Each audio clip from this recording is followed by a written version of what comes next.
안녕하세요. 법무법인 평안의 윤정섭 변호사입니다. 오늘부터 2회에 걸쳐서 재판상 이혼에 관해서 살펴보도록 하겠습니다. 사안을 먼저 보겠습니다. 결혼 10년차 부부입니다. 우리 부부 사이에는 아이가 없습니다. 남편은 착실하고 경제적으로도 문제가 없습니다. 그런데 언젠가부터 남편의 모든 것이 싫습니다. 웃는 모습도 싫습니다. 그렇다고 제가 다른 사람을 사랑하게 된 것도 아닙니다. 한 달 전에 남편에게 성격차로 인한 이혼을 요구했습니다. 이혼이 가능한가요? 남편이 그냥 싫은 겁니다, 지금. 이유도 없어요. 남편이 뭔가 뚜렷하게 잘못한 것 같지도 않습니다. 근데 남편은 이혼을 원하지 않고 처는 이혼을 원합니다. 이런 경우 법이 남편의 편을 들어줘야 될까요? 처의 편을 들어줘야 될까요? 무엇이 쟁점입니다. 두 번째 사안 보겠습니다. 결혼 15년차 부부입니다. 저는 전업주부인데 심각한 우울증이 있습니다. 저는 남편이죠. 전쟁 같은 일터에서 퇴근을 했을 때 처가 반갑게 맞아준 적이 한 번도 없습니다. 항상 누워서 우울한 표정으로 TV만 보며 죽고 싶다고 한탄을 합니다. 제 친구 정신과 의사와 상담을 시켜줘도 효과가 없어서 제가 직접 인터넷을 검색하여 우리나라에서 유명하다는 의사 3명을 탐색하여 치료를 받게 하여도 효과가 없습니다. 이혼이 가능한가요? 처가 지금 심각한 우울증이 있습니다. 우울증은 참 괴로운 정신병이죠. 근데 남편도 그런 처를 보면서 내지는 그런 처를 매일 접하면서 아주 고통을 받고 있습니다. 근데 이 사안에서 남편은 처를 위해서 최선을 다한 것으로 보입니다. 근데 남편은 이혼을 원하고 있고 처는 원하지 않고 있습니다. 이런 경우에 법이 누구의 편을 들어줘야 될까요? 세 번째 사안을 보겠습니다. 결혼 5년차 부부입니다. 남편은 이남 1녀의 장남입니다. 저와 남편 사이에는 딸이 있고 현재 저는 임신 8개월입니다. 시아버지입니다. 시아버지가 장손이어서 매년 10회가량 제사를 지내는데 저는 항상 제사 음식 마련을 위해 동원이 됩니다. 임신 후 제가 제사 음식 준비를 하는데 몸이 너무 힘들어 쉬고 있으면 시어머니죠. 시어머니와 올케가 게으름을 핀다고 야단을 쳐왔는데 요번 금요일 제사에는 제가 몸이 너무 힘들어 가지 못하겠다고 하니 시모와 올케가 카톡으로 욕을 합니다. 뿐만 아니라 남편의 얼굴이 조금이라도 안 좋으면 시모는 언제나 저에게 욕을 하며 너 때문에 내 아들 건강이 안 좋다고 욕을 해왔습니다. 이혼이 가능한가요? 그냥 피상적으로 보기에 남편은 뭔가 잘못한 게 없는 것으로 보이죠. 실제로는 잘못했죠. 시모하고 올케가 자기 사랑하는 처를 이렇게 학대하고 있는데 그걸 말리지 않은 것이 아주 제일 큰 잘못이겠죠. 근데 형식적으로, 피상적으로 보면 남편은 별다른 잘못을 한 것으로 보이지 않습니다. 문제는 시모와 올케가 처를 학대하고 있다는 것입니다. 이런 경우에 처가 남편을 상대로 이혼 청구를 하면 법이 받아들여 줄까요? 이것이 쟁점입니다.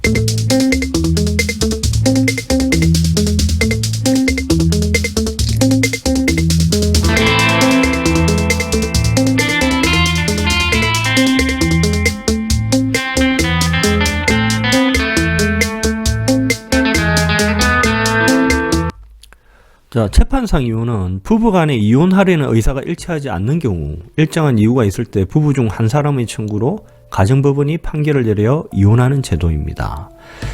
부부간에 이혼하려는 의사가 일치하면 협의이혼을 하면 되겠죠. 근데 재판상 이혼은 그것이 일치하지 않는 경우 어떻게 할 것인가? 이혼을 할 것인가? 말 것인가? 라는 것이죠. 그래서 우리 법은 항상 이혼을 인정하는 것이 아니고 일정한 이유가 있을 때, 자, 6가지 사유입니다. 그럴 경우에 법원이 이혼 여부를 판단하게 하고 있습니다. 이것이 재판상 이혼 제도입니다. 민법에서 규정하고 있죠. 자, 다음으로 유책주의와 파탄주의. 어딘가 한번 들어보셨을 겁니다. 유책주의는 이혼 청구의 상대방에게 혼인 파탈의 책임이 있는 경우에 한하여 이혼 청구를 할 수 있다는 입장입니다. 예를 들어서 남편이 바람을 피웠을 때 처가 남편을 상대로 이혼을 청구할 수 있지 남편이 처를 상대로 이혼을 청구할 수 없다는 입장입니다.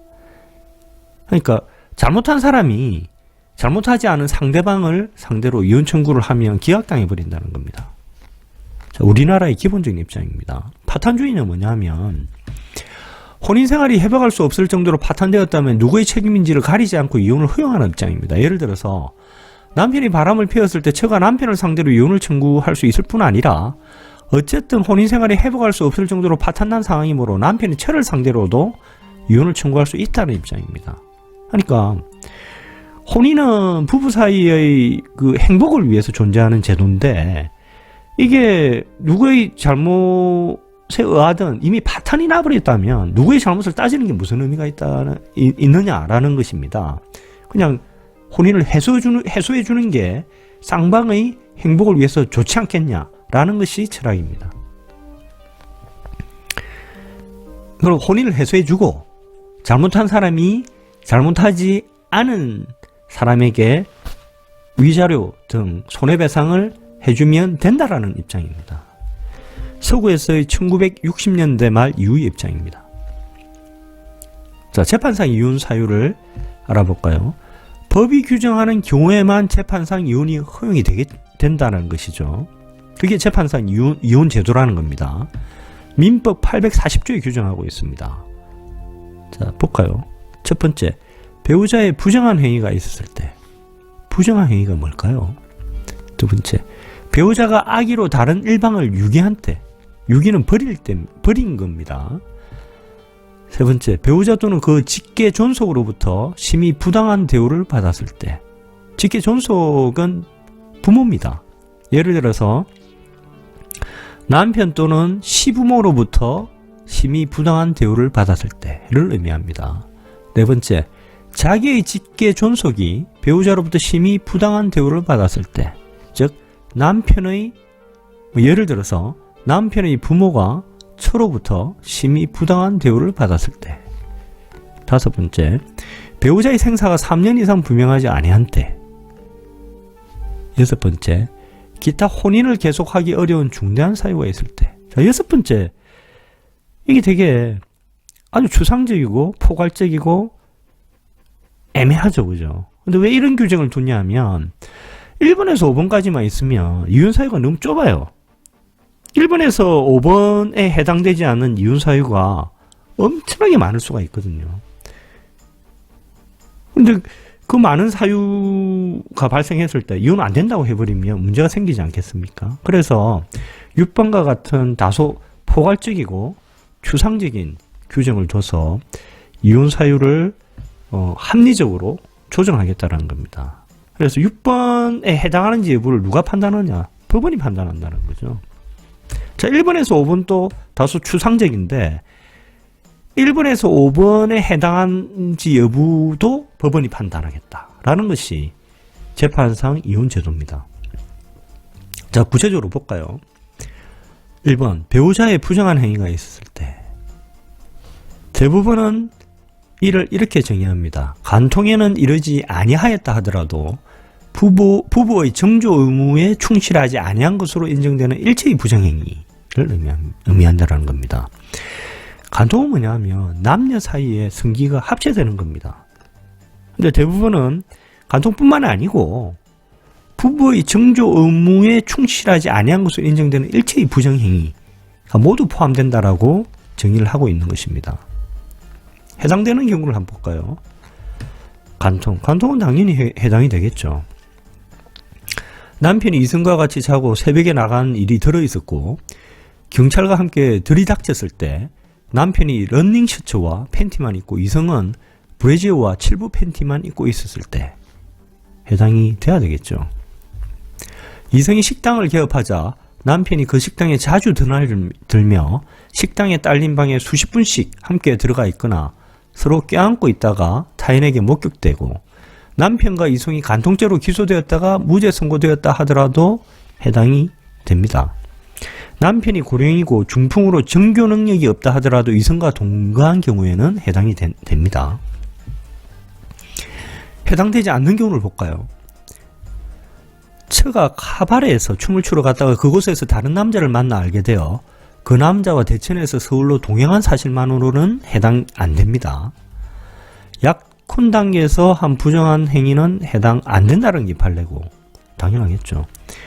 처가 강간을 당한 경우 해당 안 된다라는 것이 판례인데 이건 너무나 당연하지 않겠습니까? 처가 무슨 부정한 행위를 했습니까? 처는 단지 강간의 피해자일 뿐이지 않습니까?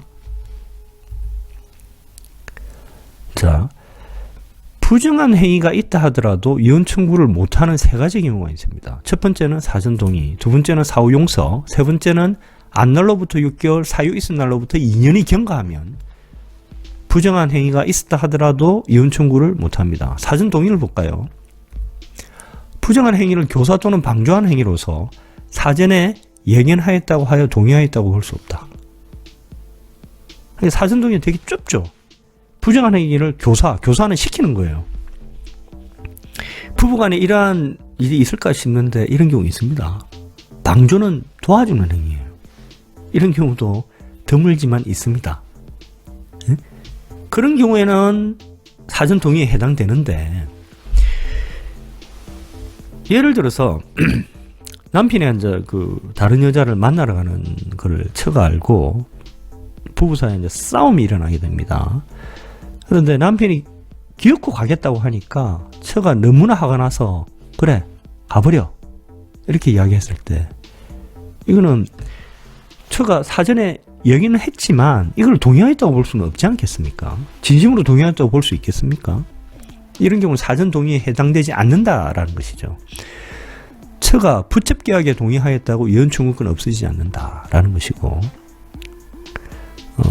부적계약은 뭐냐면 남편이 처하고 계약을 맺는 겁니다. 내가 같이 살아주면 집을 한 채 주겠다. 이런 계약을 맺는 겁니다. 심지어는 이것을 옛날에는 문서로도 맺었거든요. 근데 과거의 경우에 처가 불가피하게 내지는 거의 강요로 이것을 동의하는 경우가 꽤 있었습니다. 그죠? 그렇다고 하더라도 이것을 사전 동의로 볼 수 없다라는 것이 판례라는 것입니다. 사후 용서는 상대방이 부정행위 사실을 알면서도 혼인관계를 지속시킬 의사로 악감정을 포기하고 상대방에게 그 행위에 대한 책임을 묻지 않겠다는 의사표시를 의미하고 당사자의 진실한 의사가 절대적으로 존중되어야 하고 단순한 외면적인 용서의 표현이나 용서를 하겠다는 약속만으로는 용서가 될 수 없으므로 간통하였다는 사실을 시인하면 용서해 줄 테니 자백하라고 하여 자백한 경우는 용서가 아니다 라는 것입니다. 예를 들면 남편이 처를 꼬셔요. 그래 너 인정만 안 하면 용서할게. 그러니까 처가 남편의 말을 믿고 인정을 해버렸어요.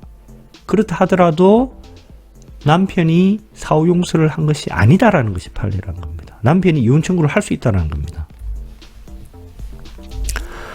세 번째, 안 날로부터 6개월, 사유 있은 날로부터 2년.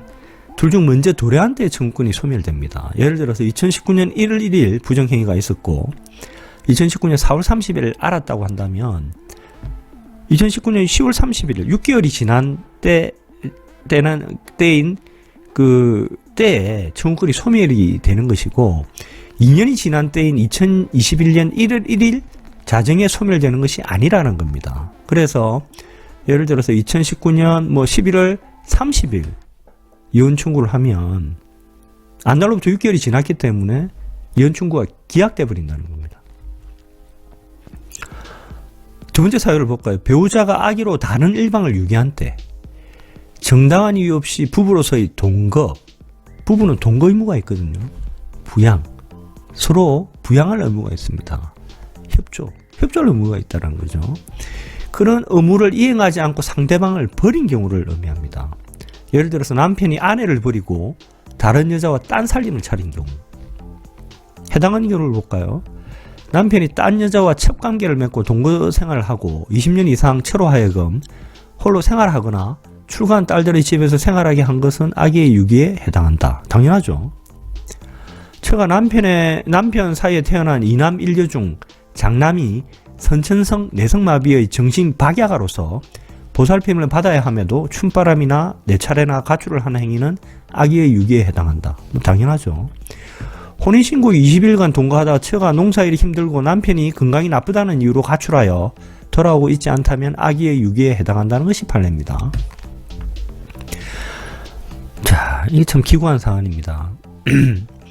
남편의 어머니가 처를 데리고 절에 앉아 기도 드리러 가가지고 어머니가 하여튼 비정상적인 행동을 했어요. 그러니까 처가 정신병이 와버린 겁니다. 지금까지 계속 나았다가 재발되다가 이 반복해 왔는데, 남편이 계속 그래도 불교 괜찮지 않냐 이렇게 노력을 했는데 처가 불교에 대해서 계속 적대적인 태도를 취해 오고, 그러니까 남편이 이혼하자 이러니까 처가 싫어요 이렇게 이야기했습니다. 그러니까 남편이 이제 집을 나와서 입산해서 성녀가 되어버렸습니다. 그래서 10년 이상 별거를 하게 된 것이라면 남편은 처를 아기로 유기한 것입니다. 그래서 처의 남편에 대한 이혼 청구를 받아들였습니다. 해당하지 않는 경우를 볼까요? 남편이 공사 현장 식당을 경영하면서 모든 일을 거의 형수와 의논하고, 식당이 있는 방에서 거의 형수와 같이 기가하면서 외출, 여간 출입을 같이 하는 등 관계를 의심받는 행위를 계속하고, 처를 남편의 형의 집에 살게 하면서 냉대하자 처가 가출을 한 것이라면 처가 남편을 유기한 것이라고 할 수 없다. 당연하죠. 응? 처가 가출을 한 결정적이고 중요한 이유가 남편이 잘못 때문인데요. 그죠? 그래서 남편의 처에 대한 이혼 청구를 기각했습니다.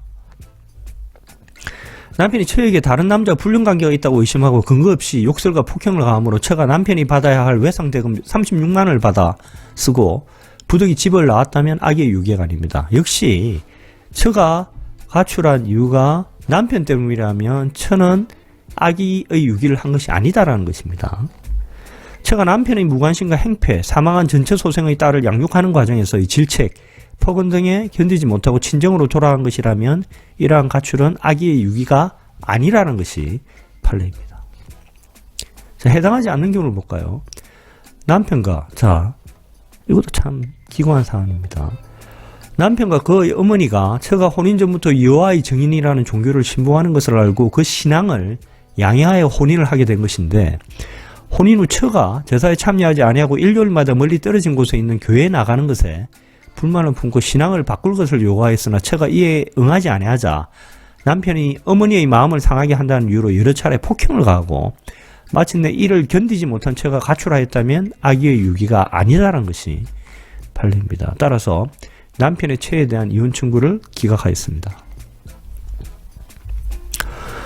계속해서 해당하지 않는 경우를 보겠습니다. 가정 불화가 심화되어 처 및 자녀들의 냉대가 극심해지자 가정으로서 남편이 이를 피하여 자적해 하고 그 뜻을 끊기 위해서 일시집을 나와 별거하고 가정 불화가 심히 악화된 기간 이래 생활비를 지급하지 아니한 것뿐이고, 달리 부부 생활을 폐지하기 위하여 가출한 것이 아니라면 악의 유기가 아니라는 것이 판례입니다.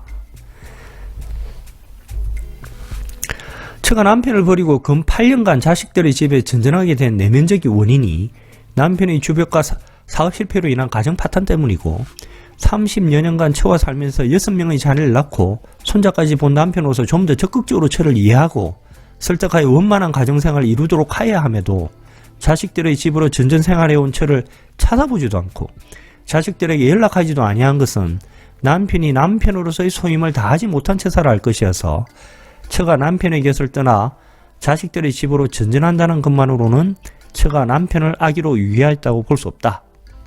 따라서 남편의 처에 대한 이혼 청구를 기각한 사안입니다.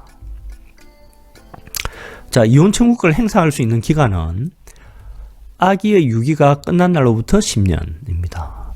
재판 때까지 악의의 유기가 끝나지 않았으면 이혼 청구권이 소멸할 여지가 없다라는 것이 판례입니다. 자, 오늘은 여기까지 하겠습니다. 다음에는 3번 사유부터 6번 사유까지 설명을 드리겠습니다. 감사합니다.